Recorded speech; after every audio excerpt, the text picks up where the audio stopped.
CM Chandrababu Naidu రాష్ట్ర అభివృద్ధికి నిరంతరం కృషి చేస్తున్నారని మాచర్ల ఎమ్మెల్యే జూలకంటి బ్రహ్మానందరెడ్డి అన్నారు. మాల మాదిగ జనాభా తమాషా ప్రకారం ఎస్సీ వర్గీకరణ చేపడుతున్నట్లుగా ఆయన తెలిపారు. మైనారిటీ సంక్షేమానికి కూటమి ప్రభుత్వం 3,670 కోట్లు కేటాయించినట్లుగా వెల్లడించారు. గత 5 ఏళ్ల వైసీపీ పాలనలో అరాచకం పెరిగి అభివృద్ధి కుంటుపడిందని విమర్శించారు. వైసీపీని శవ రాజకీయాల పార్టీగా అభివర్ణిస్తూ తీవ్ర విమర్శలు చేశారు. గత ప్రభుత్వంలో కల్తీ మద్యం, గంజాయి కారణంగా వేలాది మంది ప్రాణాలు కోల్పోయారని ఆరోపించారు.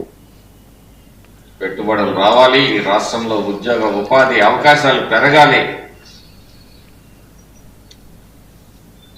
ఈ రాష్ట్రంలో అలాగే మరి గతంలో ఐటీకి కేర్ ఆఫ్ అడ్రస్ ఎవరన్నా ఐటీని అభివృద్ధి చేశారు, ముందుకు తీసుకెళ్లారంటే అది ఆ రోజు చంద్రబాబు నాయుడు గారు.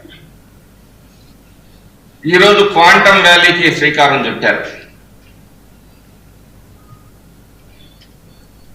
నిత్యం ఒక అన్వేషణ చంద్రబాబు నాయుడు గారు.